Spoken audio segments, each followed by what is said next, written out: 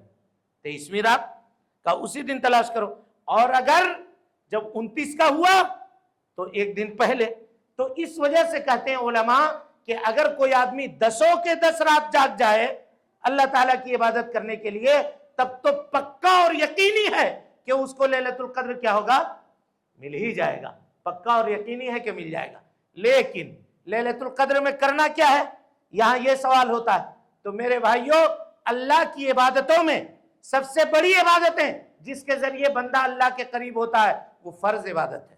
لیلۃ القدر ہے تو اس کا مطلب یہ ہے کہ مغرب کی نماز کا اہتمام کیجیے، جماعت کے ساتھ مغرب کی نماز پڑھیے، اور اس کے سنت قبلیہ اور بعدیہ، پہلے اور بعد کی سنتوں کو پڑھنے کی کوشش کیجیے، اور اس کے بعد جماعت کے ساتھ عشاء کی نماز ادا کیجیے، اور پھر جماعت کے ساتھ فجر کی نماز ادا کرنے کی کوشش کیجیے۔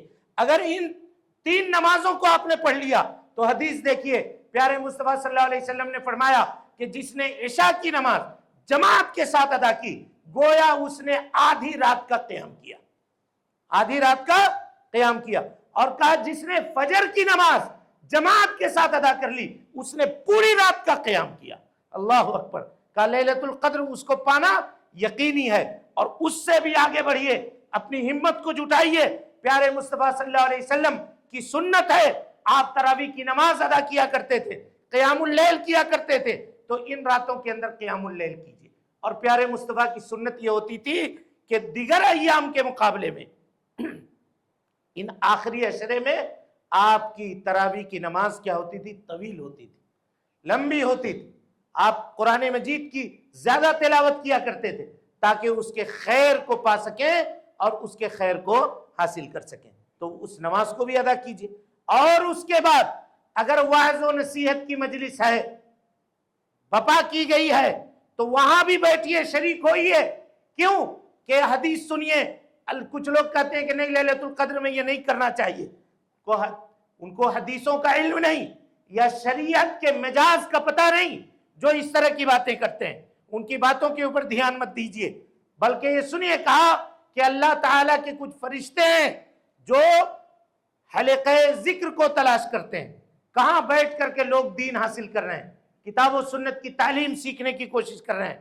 کہا جب وہ وہاں پہنچتے ہیں تو لوگوں کو اور دیگر فرشتوں کو بلاتے ہیں، کہا ہلموا الی بغیکم، آؤ یہی وہ مجلس ہے جس کو تم تلاش کر رہے تھے۔ اور پھر اللہ کے سامنے جا کر کے ان کی گفتگو ہوتی ہے، اور اللہ تعالیٰ کہتا ہے کہ فرشتے تم گواہ رہو، یہ جتنے لوگ بیٹھ کر کے میرا دین سیکھ رہے تھے، میرا ذکر کر رہے تھے، ان تمام کے تمام کو ہم نے کیا کیا؟ معاف کر دیا، اور ان کو ہم نے بخش دیا۔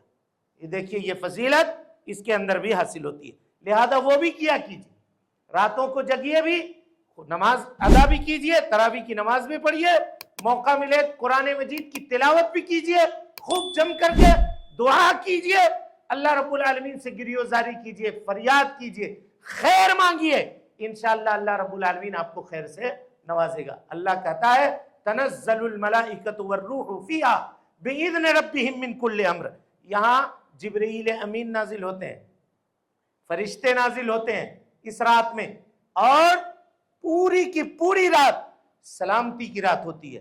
اللہ اکبر۔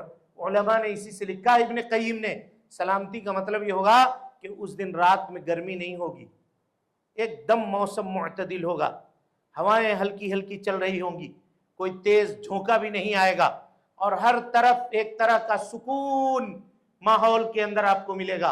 اور جب صبح ہوگی تو سورج جب طلوع ہوگا تو سورج کے اندر لالی نہیں ہوگی، وہ ایک دم لائٹ ہوگا، روشنی ہوگی سورج میں۔ لالی جو ہر دن لال سورج نکلتا ہے، کہا اس دن وہ لالی نہیں ہوگی۔ یہ پہچان ہے لیلۃ القدر کی، لیکن یہ پہچان کب ہے؟ جب رات گزر گئی اس کے بعد کی۔ اب سورج صبح کو دیکھ کر کیا کیجیے گا رات بھر اگر سوئے ہیں تو؟ اس کا یہ مطلب یہ ہے کہ آدمی کو چاہیے کہ وہ پورے طور پہ رات جاگنے کی کوشش کرے اور اللہ رب العالمین سے مغفرت کا پروانہ حاصل کرنے کی کوشش کرے۔ میرے بھائیوں، یہ موضوع کا ایک پہلو ہوا۔ اب اس کے بعد دوسرے پہلو کی طرف آتے ہیں۔ وہ دوسرا پہلو یہ ہے کہ اللہ کے نبی صلی اللہ علیہ وسلم کی سنت یہ تھی کہ آپ اس آخری عشرے میں اعتکاف کیا کرتے تھے۔ اعتکاف کہتے کس کو ہیں؟ تو کہا اللہ تعالیٰ کی عبادت کی نیت سے مسجد کو لازم پکڑنے کو اعتکاف کرتے ہیں۔ عبادت کی نیت سے کوئی مسجد کو لازم پکڑا ہے نماز پڑھنے کے لیے، کوئی مسجد کو لازم پکڑا ہے کسی اور کام کے لیے، یا کوئی مسجد میں آیا ہے کسی سے ملاقات کرنے کے لیے، کوئی مسئلہ پوچھنے کے لیے، تو وہ اعتکاف کرنے والا نہیں ہوا۔ اللہ کی عبادت کے غرض سے مسجد کو لازم پکڑنا یہ کیا ہے؟ اعتکاف ہے۔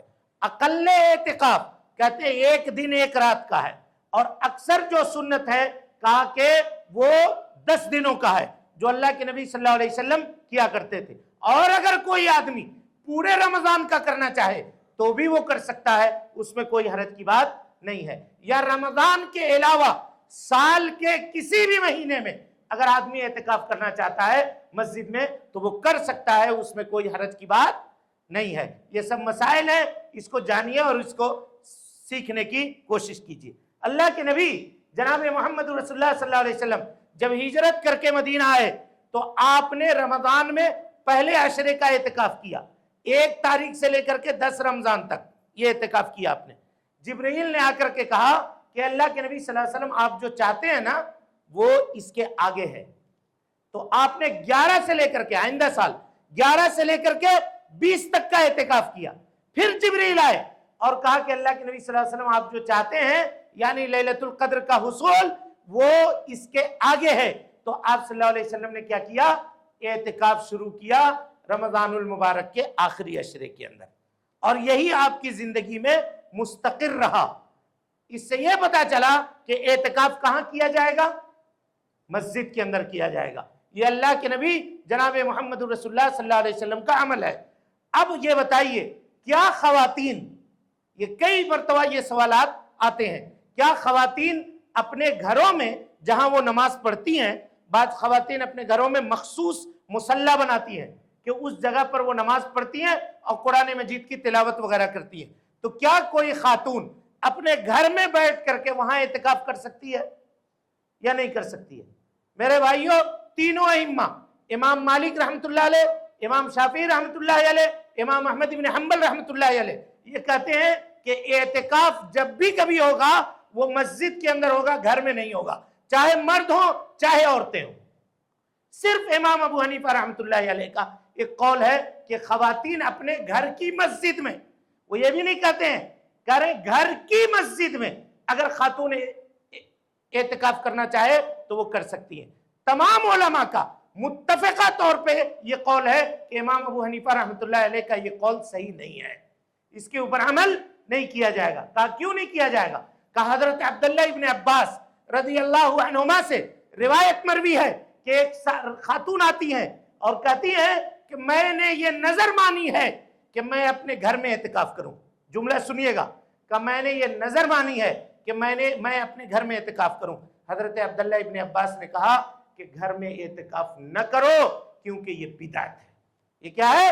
بدعت ہے۔ اگر تم کو اعتکاف کرنا ہی ہے، خاتون کو کہہ رہے ہیں اگر تم کو اعتکاف کرنا ہی ہے تو کہاں اعتکاف کرو؟ مسجد کے اندر اعتکاف کرو۔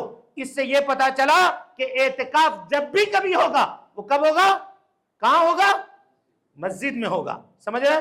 چاہے مرد ہو چاہے خاتون ہو، اس کے لیے کوئی فرق نہیں ہے، لیکن خواتین کے لیے ضروری ہے کہ ان کے لیے پردے کا معقول انتظام ہونا چاہیے، اور پورے وقار کے ساتھ، پوری سنجیدگی کے ساتھ مسجد کے تقدس کو اور اس کے حرمت کو بحال رکھتے ہوئے مسجد میں اگر وہ اعتکاف کرتی ہیں تو یہ ان کے لیے جائز ہے، یہ ان کے لیے جائز ہے۔ لیکن مسجد کے تقدس کا خیال نہیں، اس کے حرمت کا خیال نہیں، اور مسجد یہ اللہ رب العالمین کا گھر ہے اس کا خیال نہیں، تو میرے بھائیوں اعتکاف اگر اس طرح سے کوئی آدمی کرتا ہے تو یقین مانیے ثواب پانے کے بجائے وہ گناہ کا حقدار ہوگا، کیونکہ اس نے اللہ رب العالمین کے مبارک گھر کے تعظیم کو بحال نہیں رکھا، اور اس نے اللہ کے گھر میں اور دوسروں کے گھر میں کوئی فرق نہیں کیا۔ ایک اور دلیل لیجئے کہ خواتین کا اعتکاف صرف مسجد میں ہوگا۔ ایک مرتبہ اللہ کے نبی صلی اللہ علیہ وسلم نے مسجد نبوی میں اپنا خیمہ لگوایا۔ ام المومنین حضرت عائشہ صدیقہ رضی اللہ عنہا آتی ہیں اور انہوں نے کہا کہ اللہ کے نبی صلی اللہ علیہ وسلم اجازت دیجئے آپ کے خیمے کے بغل میں ہم اپنا خیمہ لگا لیتے ہیں۔ نبی صلی اللہ علیہ وسلم نے کہا کہ ٹھیک ہے لگا لو لگا لو۔ اب حضرت حفصہ رضی اللہ عنہا نے کہا ام المومنین سے آ کر کے کہ آپ نے اپنا خیمہ لگوا لیا ہے، نبی صلی اللہ علیہ وسلم آپ کی بات سنتے ہیں، ذرا میرے بارے میں بھی سفارش کر دیجئے کہ ہم بھی اپنا خیمہ وہاں پر چھوٹا سا آپ کے خیمے کے بغل میں لگا لیتے ہیں۔ ام المومنین نے پوچھ دیا کہ حفصہ کہتی ہیں کہ وہ خیمہ لگائیں، کہا چلو اس کو بھی کہہ دو کہ وہ لگا لے۔ اب اتنے میں ام المومنین حضرت زینب نے دیکھا، انہوں نے اپنے خادموں کو بلایا، کہا میرا خیمہ یہاں لگاؤ۔ 9 ازواج مطہرات، نبی صلی اللہ علیہ وسلم نے 12 شادیاں کی تھی، 2 آپ کی زندگی میں رخصت ہو گئی، 9 ازواج مطہرات تھی، 9 کے 9 نے اپنے خیمے مسجد میں نصب کر دیے۔ 9 کے 9 نے خیمے کیا کیا؟ مسجد میں اعتکاف کا خیمہ لگا دیا، ٹینٹ لگا دیا۔ نبی صلی اللہ علیہ وسلم جب داخل ہوئے تو کہا کہ یہ خیمہ کس کے ہیں بھائی؟ کون لگوایا ایسے بھی اس طرح سے خیمہ یہاں پر؟ تو صحابہ نے کہا کہ آپ ہی کے ازواج مطہرات ہیں، انہوں نے ہی لگوایا۔ کہا آل بر یریدنا، وہ نیکی چاہتی ہیں، توڑو میرا خیمہ، میں نہیں کروں گا اعتکاف اس مرتبہ۔ اور جب آپ نے اپنا خیمہ توڑوا لیا تو ازواج مطہرات نے بھی اپنا خیمہ کیا ہٹوا لیا۔ لیکن آپ اگر نفلی عبادت بھی کیا کرتے تھے تو اس کو پورا کرتے تھے۔ رمضان کے بعد شوال میں پیارے مصطفیٰ صلی اللہ علیہ وسلم نے اعتکاف کیا، اور جو آپ کے زندگی کا آخری رمضان تھا اس رمضان میں آپ نے 11 تاریخ سے لے کر کے آخری رمضان تک یعنی 2 عشروں کا اعتکاف کیا اللہ کے نبی جناب محمد رسول اللہ صلی اللہ علیہ وسلم نے۔ سمجھ رہے ہیں؟ تو اس سے یہ پتا چلا اگر مان لیجئے عورتوں کے لیے گھر میں لگانا ضروری ہوتا تو آپ کہتے کہ تم لوگ کیوں پریشان ہو، اپنے گھر میں رہو نا، وہیں اعتکاف کرو نا، تمہارا گھر تو مسجد سے قریب ہے، مسجد سے قریب ہے، جھٹ سے نکل کر کے نماز پڑھ لو گی، گھر میں چلی جاؤ گی۔ لیکن آپ نے کہا نہیں کہا۔ پھر بعد میں آنے والوں کو کس نے بتا دیا اور کس نے کہہ دیا؟ یہ سب جو ہے Google university, what's app university, وہاں کے پڑھے لکھے لوگ ہیں جو اس طرح کے فتوے بازی کیا کرتے ہیں اور یوٹیوب کے اندر ٹی آر پی بٹورنے کے لیے مسلمانوں کو گمراہ کرنے کا ذریعہ بنتے ہیں۔ ایسے لوگوں سے بچیے، ان کے پاس علم نہیں ہے۔ ایسے مفتیوں سے جو ان جیسے یونیورسٹیز سے فارغ ہیں ان کے سندوں کو چیک کر کے ان سے باتیں لیا کیجیے، ورنہ گمراہ ہوئیے گا۔ اور ایسے لوگ جو ہیں وہ خود گمراہ ہوتے ہیں اور دوسرے لوگوں کو گمراہی کا سامان فراہم کرتے ہیں۔ میرے بھائیوں، اعتکاف کا مقصد کیا ہے؟ اعتکاف کا مقصد علماء نے یہ بیان کیا ہے کہ ایک آدمی دنیا کے جھمیلوں سے اپنے آپ کو کاٹ کر کے، اہل و عیال سے، بیوی بال بچوں سے کاٹ کر کے آ کر کے مسجد میں پڑا ہوا ہے۔ یہ اس بات کو یاد کرنے کے لیے، سنیے، خاص طور پہ خواتین بھی اور مرد حضرات بھی سنیں، اس بات کو یاد کرنے کے لیے کہ ایک دن آئے گا کہ ہم مر جائیں گے، ہمارے پیچھے ہمارے بال بچے ہوں گے، ان کو چھوڑ کر کے ویسی ہم کو قبرستان لے جایا جائے گا، چھوڑ کر کے جایا جائے گا۔ موت یاد کرے، موت۔ لیکن یہاں آ کر کے یہاں اگر ہم کہہ رہے ہیں تو اس سے یہ مت سمجھیے گا کہ مولوی صاحب ہمارے مسجد کے بارے میں ایسا کر رہے ہیں۔ اور دوسری مسجدوں میں، مسجد نبوی میں ہم نے دیکھا ہے کہ تراویح کی نماز چل رہی ہے اور اعتکاف کرنے والے بیٹھ کر کے دسترخوان بچھا کر کے کھانا کھا رہے ہیں۔ خانہ کعبہ میں ہم نے دیکھا ہے کہ اعتکاف تراویح کی نماز ہو رہی ہے اور اعتکاف کرنے والے موبائل چلا کر کے کھیل رہے ہیں، موبائلوں سے معاملہ کر رہے ہیں۔ وہاں تک جا کر کے یہ معاملہ ہے۔ ہم لوگوں کے مساجد میں ادھر کے معاملات میں تو بہت خیر، اللہ رب العالمین کا خوف تقوی لوگوں کے دل میں بھی ہے، ان کے یہاں بھی تقوی اور خوف ہے، ہم اس پہ کوئی کرٹیسائز نہیں کرنا چاہتے، لیکن یہ عمل چاہے یہاں ہو چاہے وہاں ہو، میرے بھائیوں یہ غلط ہے، یہ غلط ہے۔ بلکہ علماء نے اس پہ بات کی ہے، گفتگو کیا ہے پورے طور پر۔ کیا ہے اگر کوئی آدمی اعتکاف میں بیٹھا ہوا ہے، سنیے مسائل، کہا وہ موبائل کا استعمال کم سے کم کرے، زیادہ سے زیادہ کرنے کی کوشش نہ کرے، کم سے کم کرے۔ اگر مسجد میں بیٹھا ہوا ہے، آج کل آن لائن شاپنگ کرتے ہیں لوگ، خریداری کرتے ہیں، کہا مسجد میں بیٹھ کر کے آن لائن شاپنگ کرنا، اپنے موبائل سے خریداری کرنا، یا یہاں خرید و فروخت کی باتیں کرنا، یا یہاں بھاؤ تاؤ کرنا، یا کوئی اس طرح کے اور کام کرنا، یہ سب کے سب ممنوع ہے، حرام ہے۔ نبی صلی اللہ علیہ وسلم نے فرمایا کہ جو آدمی مسجد میں آ کر کے تجارت کی بات کرے، کہو کہ اللہ تعالیٰ تمہاری تجارت میں برکت نہ دے، اس کو بد دعا دو۔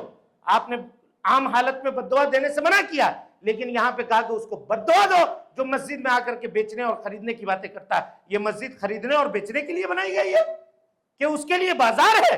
یہ اللہ کا گھر ہے، اللہ کی عبادت کے لیے بنایا گیا ہے۔ تم یہاں آ کر کے خرید رہے ہو، بیچ رہے ہو، کاروبار کو ڈیل کر رہے ہو اور دوسری چیزیں کر رہے ہو، کہا کم سے کم وقت لگاؤ۔ ہاں کوئی ضرورت ہے، ایمرجنسی ہے، کوئی دوست آ گیا، کوئی آ گیا، تو 10 منٹ کی بات 2 منٹ کے اندر ختم کر کے اس کو رخصت کیجئے۔ گھر سے خاتون آ گئی، کوئی معاملہ ہے، بیوی کو کوئی مسئلہ ہو گیا، مشورہ کرنا ہے، شوہر اعتکاف میں ہے، تو آ کر کے جھٹ پٹ جلدی سی بات کر کے وہ کیا ہو جائیں، رخصت ہو جائیں۔ اسی طرح سے مسجد میں اگر انتظام نہیں ہے کہ وہاں وہ اپنی قضاء حاجت کو پوری کرے، تو وہ مسجد سے باہر جا کر کے قضاء حاجت پوری کر کے آ سکتا ہے۔ کھانا اگر کوئی اس کو دینے والا نہیں ہے انتظام، تو پہلے انتظام کرے کہ کوئی کھانا اس کا لا کے پہنچا دے، لیکن اگر کوئی نہیں ملا تو ایسی صورت میں گھر قریب ہے اگر، تو گھر جا کر کے کھانا کھا کر کے وہ آ سکتا ہے۔ لیکن خبردار، اگر اس نے اعتکاف کیا ہے تو اعتکاف میں جو میاں بیوی کے مخصوص معاملات ہوتے ہیں اس کے قریب بھی نہیں جانا ہے۔ کہا وَلَا تُبَاشِرُوهُنَّ وَأَنْتُمْ عَاكِفُونَ فِي الْمَسَاجِدِ، اپنے بیویوں سے نہ چمٹو اس حال میں کہ تم مسجد میں اعتکاف کیے ہوئے ہو۔ یہاں پر بھی دیکھیے اللہ تعالیٰ نے وَأَنْتُمْ عَاكِفُونَ فِي الْمَسَاجِدِ، مساجد کا ذکر خاص طور پہ کیا۔ اگر اعتکاف اور دوسری جگہ بھی کی جا سکتی تھی تو یہ کہنے کا کیا مطلب تھا کہ جب تم مسجد میں اعتکاف کر رہے ہو تو اپنی بیویوں سے نہ چمٹو؟ پھر وہ کہیں بھی چمٹنا ممنوع ہوتا، کسی بھی جگہ پر چمٹنا ممنوع ہوتا، اور اس کو شہوت سے پکڑنا یا چھونا یہ سب ممنوع ہے ہاں اعتکاف کی حالت میں۔ تو یہ اعتکاف کو توڑ دینے والی چیز ہے۔ ہاں اعتکاف میں وہ عیادت کے لیے بھی نہیں جا سکتے ہیں جو اعتکاف میں، عیادت مانے کوئی بیمار ہے خاندان کا، بہت بیمار پڑ گیا، تب بھی نہیں جا سکتے۔ جنازے کی نماز میں شرکت نہیں کر سکتے۔ دیکھیے یہ سب خیر سے آپ کو الگ کیا جا رہا ہے۔ جب خیر سے الگ کیا جا رہا ہے تو آدمی شر میں اپنے آپ کو ڈالے گا اعتکاف میں رکھ کر کے، تو یہ کتنی بڑی محرومی ہوگی سوچیے۔ ہاں لیکن اگر کوئی آدمی اعتکاف میں آنے سے پہلے اللہ تعالیٰ سے یہ وعدہ کرے یا عہد کرے کہ اللہ میرا فلاں رشتہ دار بیمار ہے، اگر بیمار پڑ گیا تو ہم اس کے جنازے میں شرکت کریں گے، انتقال ہو گیا تو اس کے جنازے میں ہم شرکت کریں گے، اگر کوئی مسئلہ بیچ میں پیش آ گیا تو اللہ ہم اس کام کو کرنے کے لیے، اگر پہلے سے اس نے یہ کہہ دیا ہے تو وہ اپنے حاجت اور ضرورت کے مطابق جا آ سکتا ہے، اس میں کوئی حرج کی بات نہیں ہے۔ لیکن جتنا کم سے کم وقت مسجد کے باہر گزارے یہ اس کے لیے بہتر اور مناسب ہے۔ یہ اعتکاف کے مسائل ہیں، اور اس میں میرے بھائیوں اعتکاف جن لوگوں نے کرنے کا ارادہ کیا ہے، سنت یہ ہے کہ وہ آج بعد نماز عصر یعنی افطار سے قبل مسجد میں آ جائیں اور رات بھر اپنے خیمے میں داخل نہ ہوں، خیمے سے باہر بیٹھ کر کے عبادت کریں، نماز پڑھیں، تراویح کی نماز ادا کریں، اور باہر میں بیٹھ کر کے قرآن کی تلاوت کر، باہر میں مسجد کے باہر جو ان کا مخصوص حجرہ بنایا گیا ہے اس میں نہیں جانا ہے۔ فجر کی نماز پڑھنے کے بعد پھر وہ اپنے حجرے میں جا سکتے ہیں اور وہاں جا کر کے ذکر و اذکار اور تلاوت یا سونا ہے ان کو تو سو سکتے ہیں، لیکن کوشش یہ رہے کہ سونے میں اور دیگر کاموں میں کم سے کم وقت لگے اور زیادہ سے زیادہ وقت اللہ تعالیٰ کی عبادت میں، اللہ رب العالمین کے سامنے گریوزاری کرنے میں، دعا کرنے میں اپنا وقت لگے، یہ زیادہ مناسب اور بہتر ہے۔ اس کے علاوہ بھی کچھ مسائل رہ گئے ہیں جو انشاءاللہ پھر ہم آئندہ اتوار کے درس میں اس کی وضاحت آپ کے سامنے کریں گے۔ رب العالمین سے دعا ہے کہ اللہ تعالی ہمیں اور آپ کو حسن عمل کی توفیق دے، ہم سب کی اصلاح فرمائے، نیکیوں کو قبول کرے، سیئات سے درگزر فرمائے۔ اے اللہ ہم میں سے جو لوگ بیمار ہیں انہیں تو شفائے کاملہ عاجلہ نصیب فرما دے، اے اللہ جو پریشان حال ہیں رب العالمین ان کے پریشانیوں کو دور فرما دے، اے اللہ ہم سب کے اوپر رحمت کی چادر عام فرما دے، اے اللہ ہم میں سے جو لوگ اپنے جائز کاموں کو پورا کروانے کے لیے پریشان ہیں اے اللہ ان کی اس پریشانیوں کو دور فرما دے، اے اللہ لوگوں کے کاموں سے رکاوٹوں کو اللہ دور فرما دے، اے اللہ رب العالمین نظر بد سے، حاسدوں کی حسد سے اور شر پھیلانے والوں کے شر سے اے اللہ رب العالمین تو امت مسلمہ کو محفوظ رکھ، اے اللہ رب العالمین تو ہم سب کو اپنی حفاظت میں رکھ، اے اللہ ہم سب کو اپنے حفظ و امان میں رکھ، اے اللہ ہم تیرے سامنے اپنے عاجزی اور خاکساری کے ہاتھ پھیلائے ہوئے ہیں، اے اللہ رب العالمین لیلۃ القدر عطا فرما دے، اے اللہ لیلۃ القدر عطا فرما دے، اے اللہ اس کی عبادتوں سے ہمیں محروم نہ کر، اے اللہ رب العالمین اس کے فضائل سے ہمیں محروم نہ کر، اے اللہ ہمارے دامن میں کچھ بھی نہیں ہے، اے اللہ ہم نیکیوں سے بھر دے، اے اللہ رمضان کی اس آخری عشرے میں ہم سب کے دامنوں کو اے اللہ نیکیوں سے بھر دے، اے اللہ ہماری مغفرت فرما دے، اے اللہ ہمارے والدین کی مغفرت فرما دے، اے اللہ جو لوگ دنیا سے رخصت ہو گئے ہیں اللہ ان کو بخش دے، اے اللہ جن کے والدین دنیا میں ہیں ان کو بر کرنے کی، ان کے ساتھ بھلائی کرنے کی توفیق دے، دنیا میں والدین کے ساتھ حسن سلوک کرنے کی توفیق دے، اور اے اللہ رب العالمین ان کو صحت و عافیت عطا فرما دے، اے اللہ جو لوگ بیمار ہیں انہیں شفائے کاملہ عاجلہ نصیب فرما دے، اے اللہ جب تک زندہ رکھ، دین اسلام پہ زندہ رکھ، اور جب اٹھا ایمان پہ اٹھا۔ اقول قولی ھذا واستغفر اللہ لی ولکم ولسائر المسلمین من کل ذنب وخطیئۃ فاستغفروہ انہ کان للأوابین غفورا۔ محترم سامعین و ناظرین، آپ تمام حضرات سے گزارش ہے کہ مرکزی جامع مسجد کے خطبات اور دروس کو اگر آپ سننا چاہتے ہیں تو اس چینل کو آپ لائک کریں، اس کو سبسکرائب کریں اور اس کو لوگوں تک پھیلانے کی کوشش کریں۔ اللہ رب العالمین ہم سب کی نیکیوں کو قبول کرے، وجزاکم اللہ خیرا۔